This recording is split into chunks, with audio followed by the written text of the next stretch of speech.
All right, this is Mr. Warrick. I'm going to be going over the day 2 of the 1.7 notes intro to probability.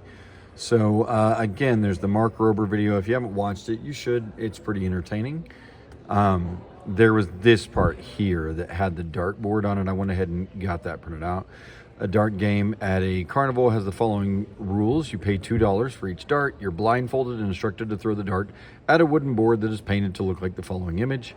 If the dart lands on a yellow square, you receive $4. If it lands on the blue area, you lose your $2. If your dart misses the wooden board entirely, you get another chance. So you throw until you hit something.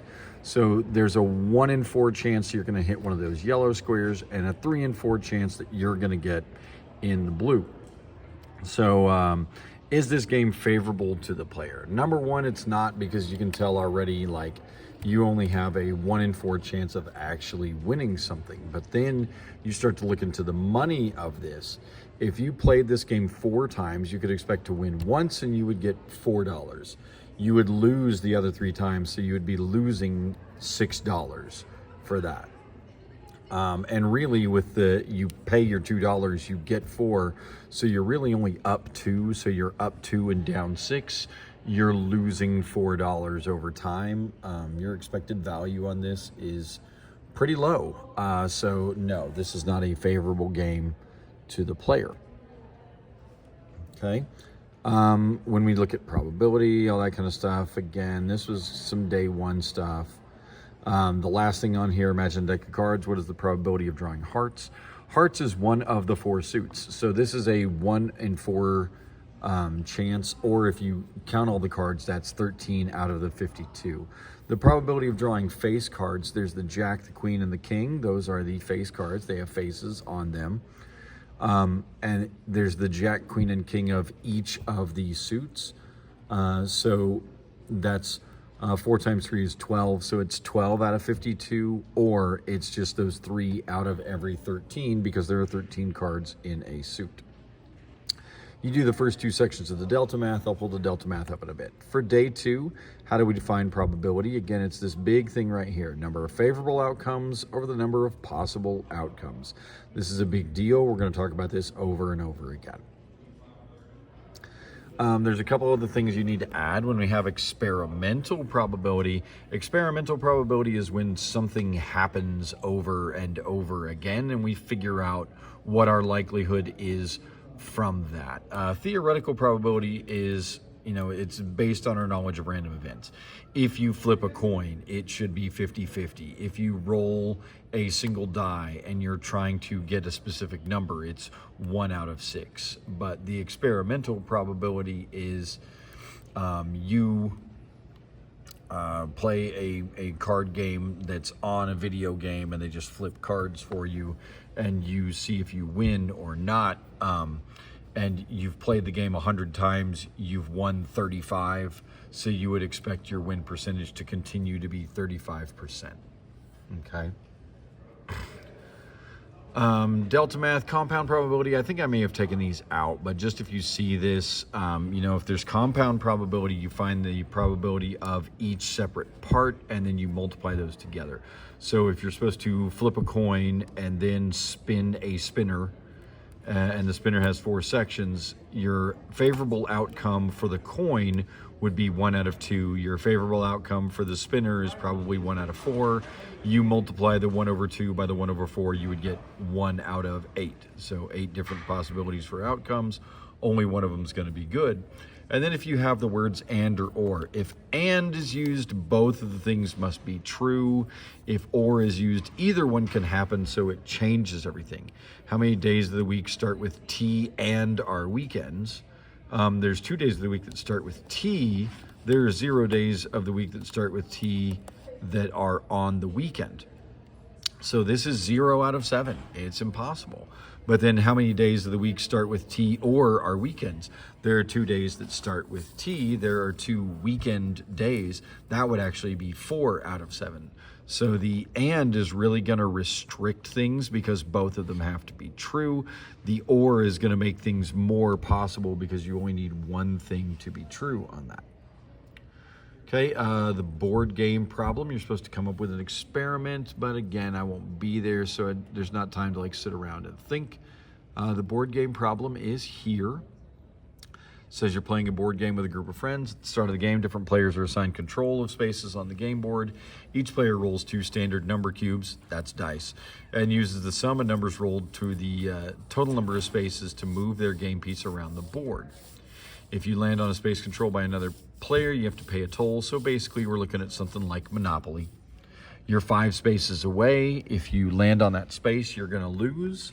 Anything else is going to be safe. So design and perform an experiment that you can use to determine the probability that you will roll a 5 on your next turn and lose the game. So this is where I like to introduce this. This is rolladie.net. It's a good site for if you have to run some kind of simulation. The very first thing on here is roll a die. So we roll the die. It comes up a 2 and whatever, right? We need 2 of them. 2 6-sided die. So we roll and we get 8. And we roll and we get 4. And we can do this 10 times. 7, 8, 9, 10. So out of the 10 times, we got a 5 once. So we would lose 1 out of every 10 times. But we can also just do this. We can say roll 10 times. And we can go down through it. There's a 5. There's a 5. So we lost 2 out of 10 times. Okay. Is 10 really enough? Probably not. Try it 100 times. And if we do that, we get 1, 2, 3.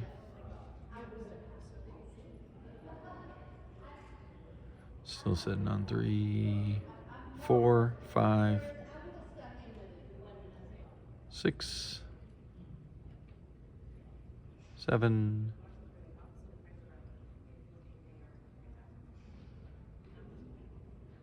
8. Looks like we got 8. It might have been 9. So 8 or 9 times out of 100. So we're getting closer. And then if we try this 1,000 times, when we hit go on this, it's going to be crazy, right? So we just need to go Control F, and we need to say find 5 here. Okay, we can ignore this one and see if there's any other 5s down here. There's not any other 5s down here. So all of the rest of those 5s should actually be highlighted like this. So we know there's 113. So 113, that's 11.3 out of 1,000, 11.3%. The more trials that we do on this kind of stuff, the closer we're going to get to what's really going to be an accurate answer. Really, if you're looking at this from a mathematical standpoint, if you're rolling 2 different die, there are 36 different outcomes, and 5 is 4 of those. So 4 out of those 36 is 0.1 repeating. So it really should have been like 11.1%. And we were getting like 9 and 10%. So it's off by a little because it's experimental probability versus theoretical probability, but we're pretty close. And when we did more of them, when we did the 1,000, we got 11.4, which is not off by much. It's off by 0.3. Okay, when we got 2 out of 10, that's 20%. That's off by quite a bit. But the more trials we do, the more we can see what's going on. Keep that rolladie.net. Oh, gosh, ad. Thanks. Close the ad.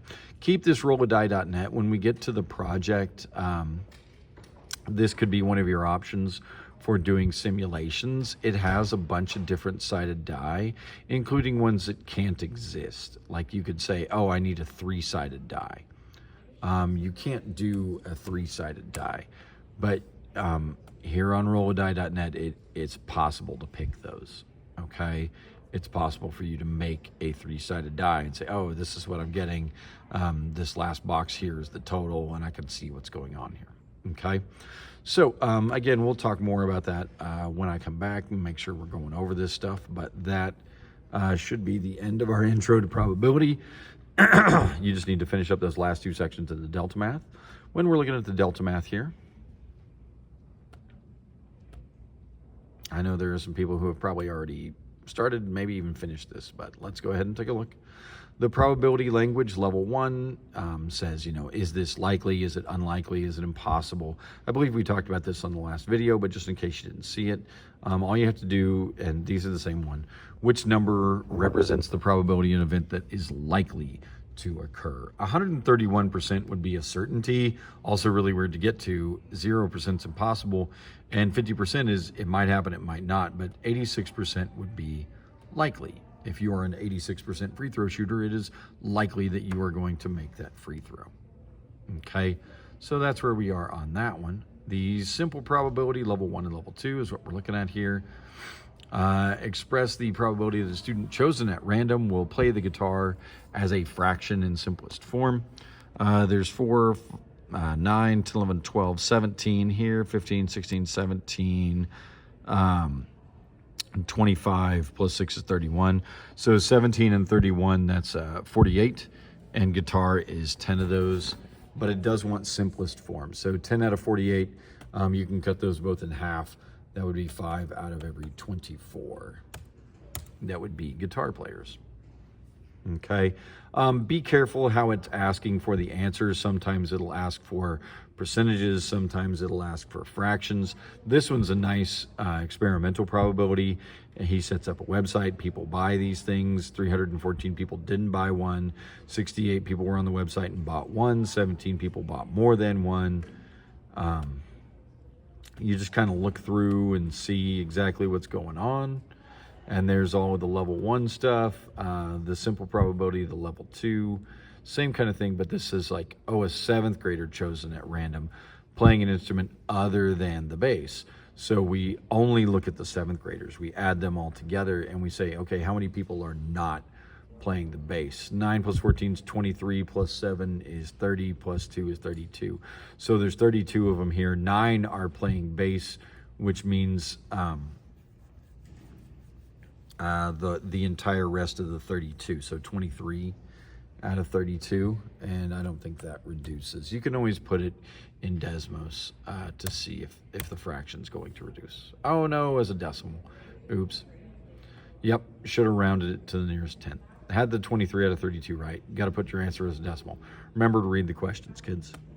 All right, but that should be good, and if you have any other questions, you can ask those when you come back. We'll see you then.